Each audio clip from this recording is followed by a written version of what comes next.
Hello friends, welcome to crack the competition. आज के इस वीडियो लेक्चर में हम मैथ्स के कुछ महत्वपूर्ण क्वेश्चन आपके साथ डिस्कस करेंगे जो कि हमारे आने वाले एग्ज़ाम्स की दृष्टि से काफ़ी महत्वपूर्ण हैं। इस प्रकार के क्वेश्चंस के पैटर्न एग्ज़ाम में रिपीटेडली पूछे जाते हैं, इसीलिए वीडियो में अंत तक बने रहिए और अधिक से अधिक लाइक कर दीजिए। शुरू करते हैं दोस्तों आज का पहला प्रश्न। तो आज का पहला प्रश्न है, There are three members in a family: husband, wife, and their son. Husband's age is thrice his son's age, and wife is 3 years younger than his husband. What is the respective ratio of age of son, husband, and wife if their average age is 41? तो यहाँ पर एक family है, उसमें तीन member हैं दोस्तों, husband, wife and सन। ठीक है, जो हस्बैंड है उसकी एज है थ्राइस हिज सन्स एज। तो माना सन की एज एक्स है तो हस्बैंड की एज कितनी हो जाएगी 3x, यानी कि उसका 3 गुना हो जाएगी। And wife is 3 year younger than his husband. तो वाइफ जो है वो अपनी हस्बैंड से 3 साल छोटी है। यंगर का मतलब क्या होता है, छोटी है। तो वाइफ की एज कितनी हो जाएगी 3x - 3। और इन सब की एवरेज एज दी हुई है 41। अगर एवरेज एज 41 दे रखी दोस्तों तो टोटल एज कितनी हो जाएगी 41 × 3 यानी कि 123। ठीक, तो हम यहाँ से x की वैल्यू निकाल सकते हैं। तो x की वैल्यू निकालने के लिए हम इन सबको प्लस करके 123 के इक्वल कर देते हैं। ठीक, तो दोस्तों x plus 3x plus 3x - 3 इसकी वैल्यू कितनी है 123 है। तो 7x = 126 और x की वैल्यू कितनी आ जाएगी 18 आ जाएगी। यानी कि सन की एज कितनी है दोस्तों 18। यहाँ पर x है ना, और x की वैल्यू यहाँ पर कितनी आ गई 18 आ गई। तो अब हमसे जो क्वेश्चन में पूछा गया है हम उसको सॉल्व करते हैं। क्वेश्चन में हमसे पूछा गया है कि सन, हस्बैंड और वाइफ की एज का रेशियो निकालो। तो सन, हस्बैंड एंड वाइफ। ठीक, तो सन तो 18 है, x की वैल्यू यहाँ पर 18 आ गई ना, तो सन की एज कितनी आ गई हमारी 18। तो हस्बैंड कितना है दोस्तों 3x है। अगर x की वैल्यू 18 है तो 3x की वैल्यू कितनी होगी 54 होगी, 18 3 54। और वाइफ की एज कितनी है 3x - 3 यानी कि 54 - 3 51। तो सन की एज 18, हस्बैंड की एज 54 और वाइफ की एज 51। तो इनका रेशियो निकाल दो, इन सबको 3 से सॉर्ट आउट कर दो। 3 × 18, 3 × 18 = 54 और 3 × 17 = 51। तो ये कितना हो जाएगा ratio 6 18 17। Option number C is right answer. तो उम्मीद करता हूँ कि आप इस क्वेश्चन को समझ गए होंगे। बढ़ते हैं अगले प्रश्न की ओर।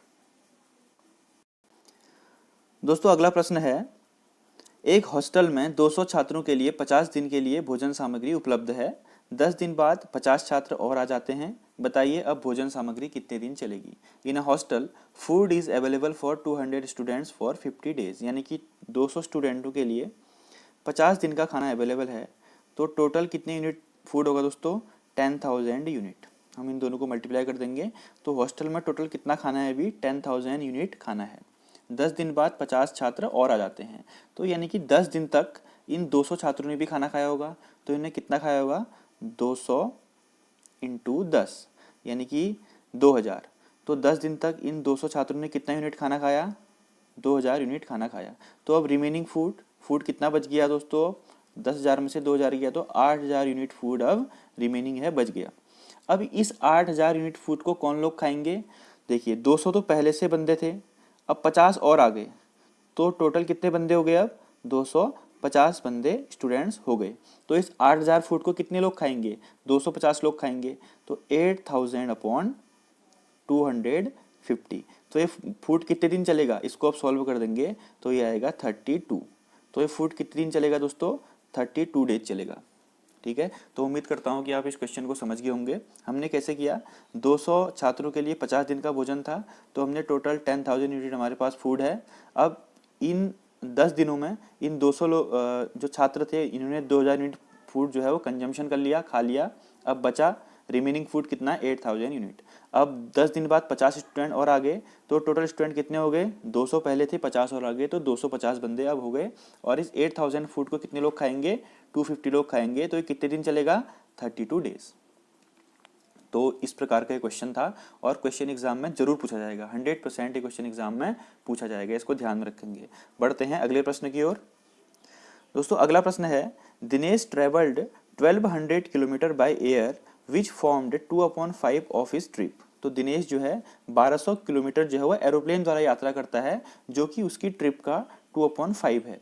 1/3 of the whole trip he travelled by car and the rest of the journey he performed by train.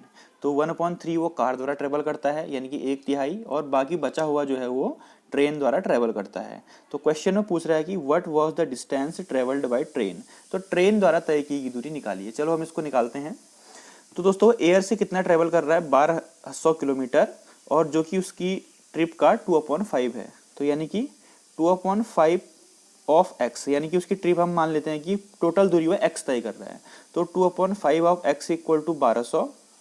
तो यहाँ से हम एक्स की वैल्यू निकाल देंगे, कितनी आ जाएगी 3000, यानी कि टोटल दूरी कितनी है 3000 है।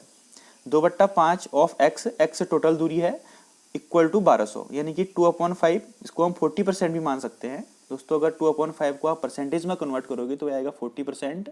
तो 40% किसके बराबर है, 1200 के बराबर है। तो 100% किसके बराबर होगा, 3000 के बराबर होगा। यानी कि उसने टोटल दूरी कितनी है उसकी, 3000 है। अब 3000 में वो 3 माध्यमों से चल रहा है दोस्तों, एक एरोप्लेन, दूसरा कार, तीसरा ट्रेन। अब एरोप्लेन से तो 1200 किलोमीटर चल चुका है, ठीक है। एरोप्लेन से वो कितना किलोमीटर चल चुका है, 1200 किलोमीटर चल चुका है। अब यात्रा का 1/3 वह कार से यात्रा करता है, यानी कि 1/3 ऑफ 3000। तो 3000 का 1/3 कितना होगा हमारा, 1000।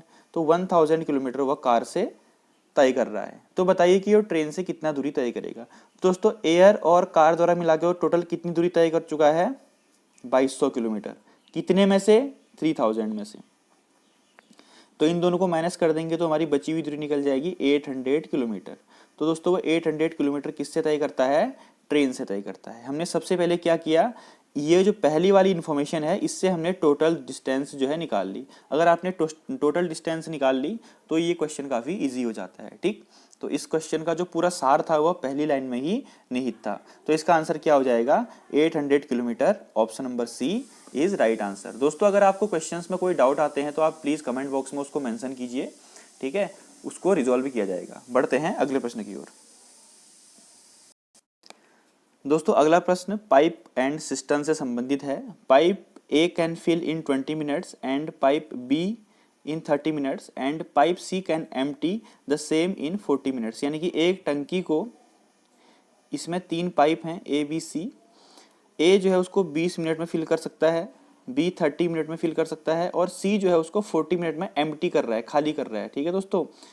तो इन तीनों का हम, यदि सभी पाइप एक साथ काम करते हैं तो टैंक भरने में कितना समय लगेगा। तो हम क्या करते हैं, जिसकी मैंने आपको अपनी प्रीवियस वीडियोस में बता चुका हूँ काफ़ी वीडियोस में, कि इनका एलसीएम लेते हैं।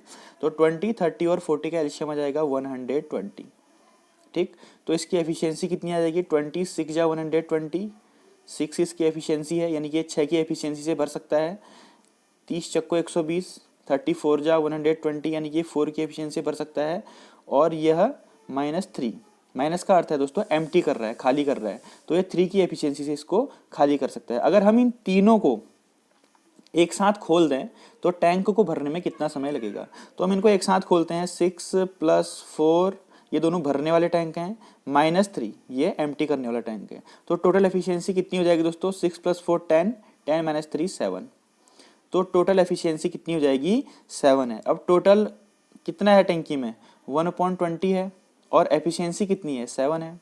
तो total work upon total efficiency करेंगे तो हमारा समय निकल जाएगा। ये आ जाएगा 120/7। अगर आप 120/7 को मिक्स फ्रैक्शन में कन्वर्ट करेंगे तो ये आ जाएगा 17 1/7, 17 1/7 मिनट में यह टैंक को भर देंगे तीनों पाइप, ठीक है। हमने कैसे किया, इनका एलसीएम निकाला, एलसीएम निकालने के बाद इनकी टोटल एफिशिएंसी निकाली, टोटल एफिशिएंसी निकालने के बाद total work upon total efficiency किया तो हमारा टाइम निकल गया। उम्मीद करता हूँ क्वेश्चन को समझ गए होंगे। इसका आंसर है ऑप्शन नंबर ए, 17 1/7 मिनट्स। बढ़ते हैं अगले प्रश्न की ओर। दोस्तों अगला प्रश्न है, The population of a town was 1,60,000 3 years ago. If it increased by 3%, 2.5% and 5% respectively in the last 3 years, then the present population of a town. तो 3 साल पहले एक पॉपुलेशन थी एक कस्बे की 1,60,000, अब वो 3 वर्षों में बढ़ रही है लगातार। तो 3% बढ़ी, यानी कि 100 तो पहले से होता है, तो 3% इंक्रीज यानी कि 103% बढ़ गया। और यहाँ पर दोस्तों 2.5% बढ़ा, यानी कि 0.5/100 एंड मल्टीप्लाई 5% बढ़ा यानी कि 105/100।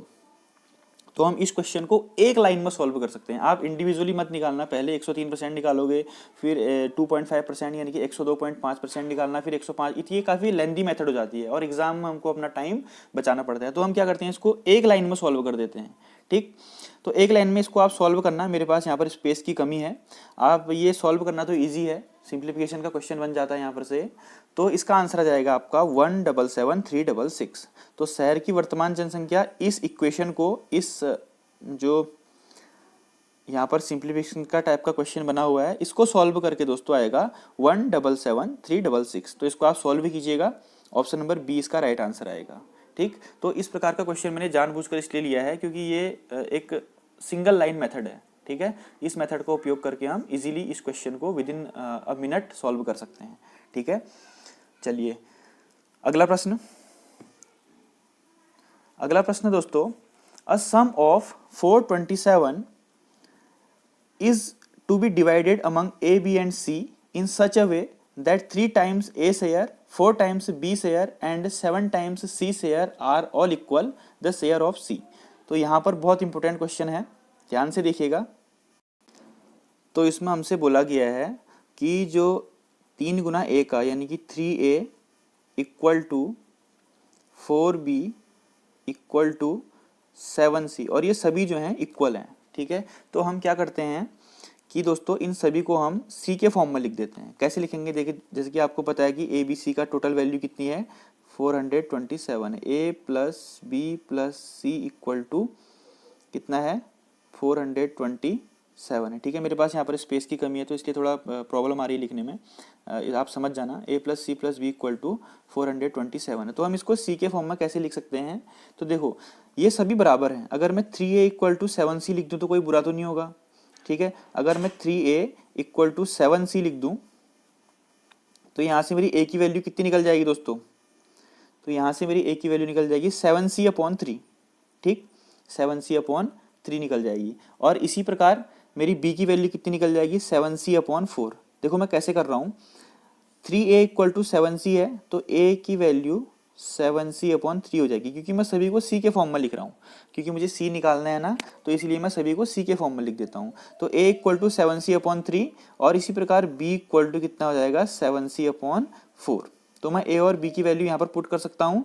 A की जगह मैं लिख देता हूँ 7C/3 प्लस B की जगह लिख देता हूँ 7C/4 प्लस C की जगह C इक्वल टू 427। अब इसका एलसीएम लेंगे, ये आ जाएगा 12। ठीक है, और इसको सॉल्व करने के बाद दोस्तों हमारा आएगा 28C plus 21C plus 12C upon 12 equal to 427। ठीक है, आप इस इक्वेशन को सॉल्व करो। सबसे पहले हमने क्या किया कि A plus B plus C equal to 427 है, ये हमको क्वेश्चन में दिया हुआ है, और 3A equal to 4B equal to 7C है, ये भी हमको क्वेश्चन में दिया हुआ है। तो हमने क्या किया कि सभी को हमने C के फॉर्म में लिख दिया। अगर मैं 3A इक्वल टू 7C करूँ तो ये आ जाएगा 7C/3। उसी प्रकार से 4B इक्वल टू 7C करूँ तो B इक्वल टू आ जाएगा 7C/4। तो मैंने A और B की वैल्यू को यहाँ पुट कर दिया। ठीक है, C की वैल्यू मुझे फाइंड आउट करनी है, तो मेरी ये इक्वेशन बनी, और इस इक्वेशन को मैं सॉल्व करूंगा तो मेरा C की वैल्यू आ जाएगी दोस्तों 84। इस इक्वेशन को, मेरे पास स्पेस की कमी है इसलिए मैं यहाँ पर सॉल्व नहीं कर पा रहा हूँ।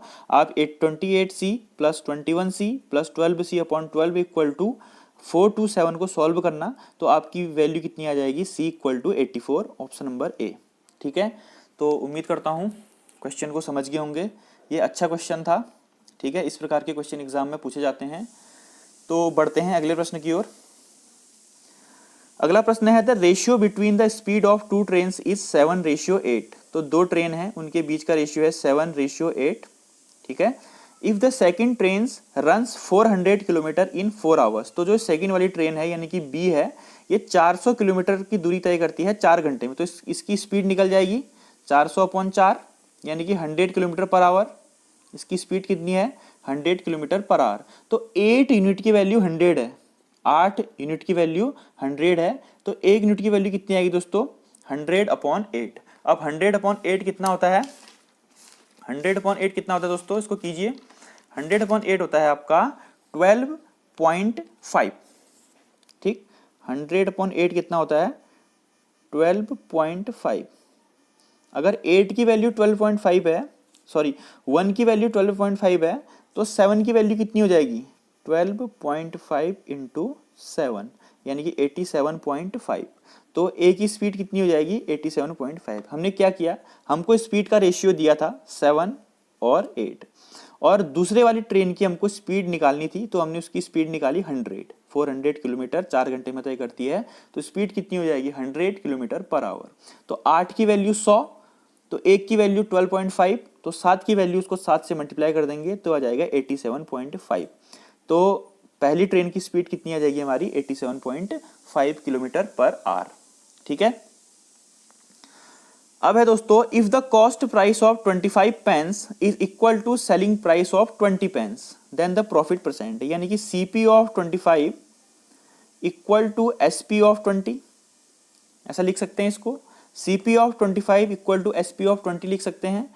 तो इसको 5 से काट दो, 5 5 जा 25 और 5 4 जा, यानी कि सीपी और एसपी का रेशियो कितना आ गया यहाँ से, 4/5, जस्ट अपोजिट।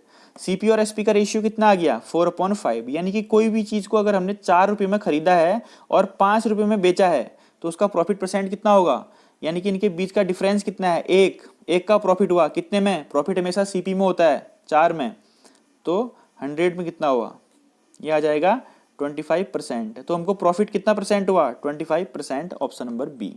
ठीक, तो इसको आप ध्यान में रखेंगे दोस्तों। ये वाला क्वेश्चन आपके लिए होमवर्क है, इसको आप जरूर कीजिए, अच्छा क्वेश्चन है। एक सीआईएसएफ के एग्जाम पेपर में पूछा गया क्वेश्चन है, if the radius of a circle is diminished by 10% then the area is diminished by, यदि किसी वृत्त की त्रिज्या 10% कम हो जाती है तो उसका क्षेत्रफल कितना कम होता है। तो इसको आप जरूर कीजिएगा, ध्यान से करना। तो thank you friends, have a nice day. अगर आपको वीडियो अच्छी लगती है तो चैनल को सब्सक्राइब कर देना और नोटिफिकेशन बेल आइकन को दबा देना, लाइक शेयर एंड कमेंट।